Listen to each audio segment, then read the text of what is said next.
My first question is, Dija, you said you've been helping people or just giving guidance from the shadows. What do that mean for people and me? Just give me some more details. Oh, I just mean, like, I've been out here, you know, like, in a lot of these artist spaces, like, open mics, art galleries, healing spaces, like, for years. And I didn't have necessarily, it wasn't on my timeline yet for me to, like, really step out and do my own thing. So I was just assisting a lot of people, you know, like, I ain't need no recognition. I ain't need no credit for it. I was just always assistant whenever people needed, giving a helping hand, giving, you know, encouragement. I did a lot of intuitive readings for people and channeling before I ever even picked up cards. So it's a lot of people that know me for that, and I'm grateful that I've just been able to be here and be supportive of people.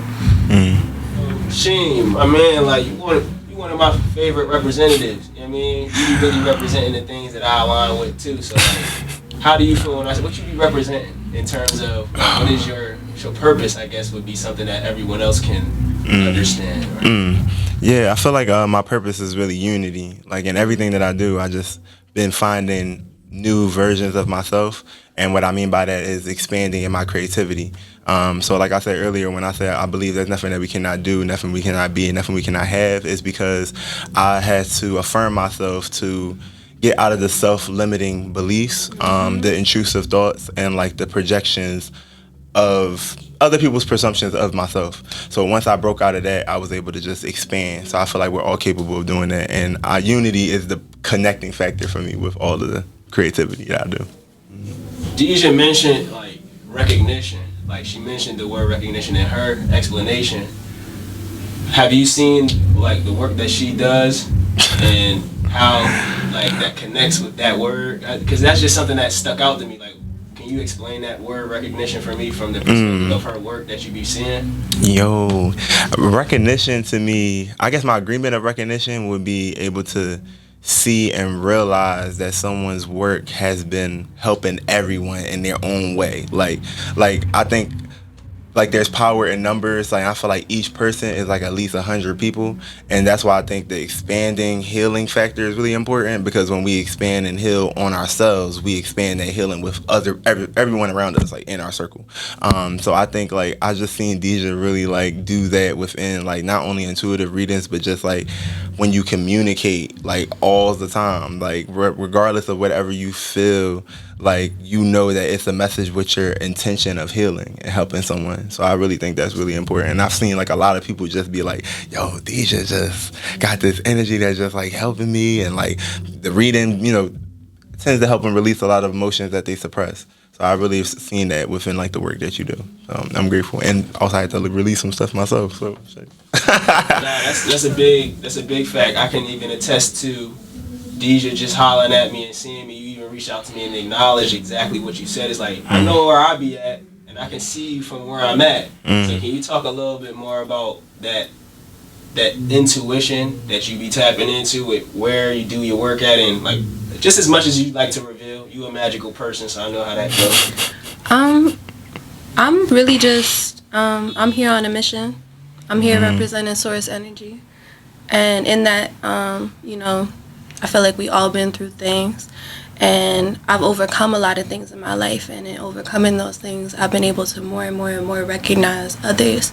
And I've always been able to see people clearly, but it was a certain point in my life when I just had to start speaking up and, you know, telling people about themselves and making sure that they know that they're seen, because I think that it's really easy to get lost in this world, and we all hold each other up, but we gotta allow ourselves to do that for ourselves so that we can, you know, be there for each other.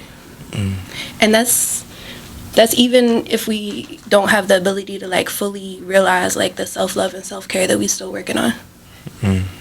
So something that I do is build this platform so that people can be seen, and I'm more than sure that that's what's aligned us together. And you mentioned that this is your mission, right? So Sheen, you do a lot of work in the community that you were mentioning. So can you tell everybody about what you plan on doing next on your journey? Do you have any plans or any visions of what you'd like to work on moving forward? Oh yeah, there's plenty. I just like focusing on what I could be able to put into action in the present moment. So right now, I just being led to share sound healing with a lot of different spaces. So my December calendar is already like booked out, like with a whole bunch of different events. So that will be coming soon. I'll be able to like update people on that. But right now, I'm just being able to focus on like different healing events that curate not only going into the shadow work, but seeing how we can I guess find comfort within the shadows too, because I feel like conquering the darkness will bring a lot of light into our abundant spaces right now. So yeah, anything that goes with healing, I'm looking to collaborate with my people so that we can be able to facilitate more of those spaces moving forward. That's really what I'm looking at. And DJ, I want to ask you about experiencing Sheen's sound healing experiences. Like, you feel me? He saw Shoe up, so let's give the people an idea of what they getting when they pull up and get that experience from Sheen. Ooh, well, I mean, just the sound healing component. All right, Sheen has a very powerful voice, and I think that it's obvious when you in spaces where he's using his voice and his frequency and his sound bowls, that he's moving from the intention of love and from the intention of just creating like open space for people to release and to be held by love, like whether they recognize that energy or not. And it's very affecting, like him just being able to be present for people in that way. I've seen it really have a incredible effect on people. And I would even go as far as to say that, you know, it helps people to not just transmute energy, but release demons and like overcome things. Like it's very much a energy clearing. Thanks. Speaking on the events in December and everything, this is a good segue. So I appreciate you because you about to be in our event giving sound healing. So can you tell us a little bit about what we can expect on December 10th? You know what I mean? We're going to be seeing Sheen in the building. Y'all just heard it first here on this video. So what's happening? Wow. I just feel like it's an experience that cannot really be put into words. I think words become very inadequate with explaining what sound healing is. But the best things I can do to put it into play would be like, it's 432 hertz. It's a frequency of love. It is a frequency that is attuning our chakras. Chakras are our energy portals within our vessel. So I feel as though it leaves open a space to release just as much as for you to realize what it is that you want to focus on, what you want to like release out of your vessel. So that's really what I focus on in my attention of sound healing. And so, DJ, you got any plans this month coming up? You got any visions, any manifestations you working on? What you got? I got a lot of stuff going on. The calendar kind of full for December, which is surprising because it kind of just planned itself. But I'm ironically also doing a sound ceremony on the 10th myself. It's going to be in Jersey, and I was asked by some friends of mine. It's a plant medicine ceremony, and it's a kirtan ceremony, so it's one of the first spaces where I'm actually on the bill for being a sound healer and not just supporting other sound healers, so that's kind of amazing, and I really appreciate that. I also just appreciate that I'm going to be working with people that I love. So there's that. Initiating a new series of events called Nurture and Activate, which is intended to be like a small community gathering in like a nice cozy environment where I'm gonna feed people some nutritious food. It's gonna be a different menu every time. It's gonna be like a sound healing bath and ceremony. We're gonna create together like while I'm playing the sound bowls and singing and creating that atmosphere for people so that they can just like free flow right and paint and do whatever comes to them. And we're gonna dance and it's gonna be a vibe. And I forgot, we also doing our expressive illustrations show the fuck up dance joint at Sarafly on the 15th, and you know that's a tribe event, so I'm gonna be there, I'm gonna be supporting, I'm gonna be painting people's bodies. I can't wait for that, John. So something we've been like highlighting, or it keeps coming to my focal point events. What's an ideal event? Y'all can both tackle this question. We gonna clip it. You know how we do. But it's like, what do y'all think about when you want to attend an event or just an experience with people? What y'all look forward to? I think that it's a requirement to have like energetic safety, and by energetic safety I mean like open availability for people to express and that being understood, and there being like, you know, no judgment, and it being a place where like judgment is checked at the door just by the atmosphere in and of itself. And I think that kind of covers it, because it's all different kinds of events. But if we gonna go to an event, I want people to be able to express, even if they healing, no matter like what specific drawing is going on. I want people to be able to like get off their chest whatever's on their chest. That's really important. I definitely feel like it's important to just be in spaces. So I think like when it comes to attending events, to be sure that it's a safe space, but most importantly, I feel like reciprocity, like making sure that it's a reciprocal event. Like, and what I mean by that is like someone attending the event should know exactly what they're receiving from investing into the vision of not only the person that invited them, but the entire like intention of the event in general. So I definitely feel like I'm just recognizing boundaries being set when it comes to like making sure that it's a reciprocal energy when you're attending an event, just as much as you're investing into an event. Because I don't want to keep going with it, but you know, I'll be talking about that extortion. It's a whole lot of artists extorting other artists. It's a whole lot of just people's energy being used and abused and it not being addressed.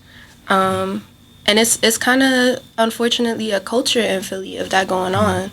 And that shit need to end. Like, we need more community spaces that have, like, real reciprocity, real community economics, us actually having each other's back, you know, and not just trying to leech off each other's energy in order to make some bread.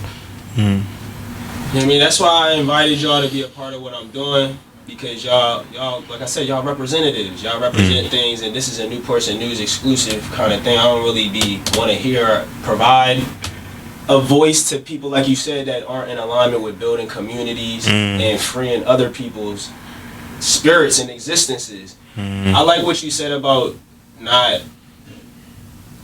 judging people. I talked about that with my folks today. You know what I mean? It'd be a judgment, it'd be a hard thing when you trying to move through. So can you just leave us? You know what I mean? That was just my sentiment. I just felt what you said. So can you just leave us, both of y'all, with, you know what I mean, whatever y'all feel is in alignment with how we can build more spaces with less of that unnecessary judgment, or how y'all feel about just judgment in general? Is it necessary? Like, I'm just interested in y'all perspective at this point.